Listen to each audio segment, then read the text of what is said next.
गांव के बाहर एक छोटा सा कच्चा घर था। उसी घर में रामदास रहता था। वह एक साधारण किसान था।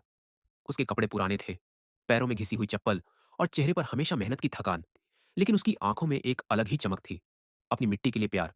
रामदास रोज सुबह सूरज निकलने से पहले उठ जाता, हाथ मुंह धोकर सीधे अपने खेत की ओर चल देता।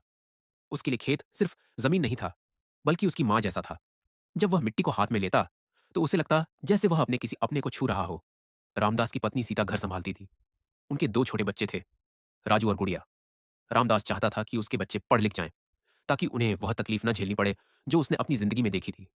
लेकिन इस साल हालात अच्छे नहीं थे। बारिश कम हुई थी, खेतों की फसल सूखने लगी। रामदास दिन भर खेत में मेहनत करता, पसीना बहाता, लेकिन जमीन चुप थी।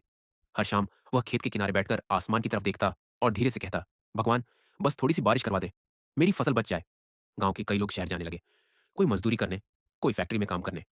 एक दिन सीता ने भी कहा, रामदास, अब शहर चल लेते हैं, यहां तो हर साल नुकसान ही हो रहा है। रामदास कुछ नहीं बोला। उस रात उसे नींद नहीं आई। वह बाहर निकला और अपने खेत में जाकर खड़ा हो गया। चांदी में सूखी हुई मिट्टी को देखा। उसकी आंखों से आंसू बह निकले। मैं तुम्हें कैसे छोड़ दूं, उसने मिट्टी से कहा। अगले दिन रामदास ने एक फैसला लिया।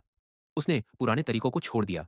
गांव के एक बुजुर्ग से सलाह ली, नए बीज लगाए और पानी बचाने के तरीके अपनाए। गांव के कुछ लोग उस पर हंसने लगे। अब इस जमीन में कुछ नहीं उग सकता, लोग कहते। लेकिन रामदास ने हार नहीं मानी। वह रोज खेत में जाकर मिट्टी से बात करता, थोड़ा सा और सह लो, मैं तुम्हारे साथ हूं। कुछ हफ्तों बाद एक सुबह सीता ने जोर से आवाज दी, रामदास, जल्दी आओ, खेत में कुछ दिख रहा है। रामदास दौड़ता हुआ खेत पहुंचा। उसकी आंखें भर आईं। सूखी जमीन से हरी हरी छोटी पौधे निकल आई थीं। वह वहीं बैठ गया। आज पहली बार उसके आंसू दुख के नहीं, खुशी के थे। समय के साथ फसल थोड़ी थोड़ी बढ़ने लगी। पूरी तो नहीं हुई, लेकिन घर चलाने लायक हो गई। गांव वालों को भी समझ आया कि जमीन तभी फल देती है जब उसे धैर्य और प्यार दिया जाए। एक दिन राजू ने पूछा, बाबू, आप शहर क्यों नहीं गए? रामदास मुस्कुराया, अपने खेत की ओर देखा और बोला, बेटा, शहर पैसे दे सकता है, लेकिन यह मिट्टी मुझे मेरी पहचान देती है। शाम के समय रामदास अपने खेत के किनारे बैठा था। सूरज ढल रहा था, ठंडी हवा चल रही थी। उसके हाथ में थोड़ी सी मिट्टी थी और चेहरे पर सुकून। वह अमीर नहीं था, लेकिन वह हारा हुआ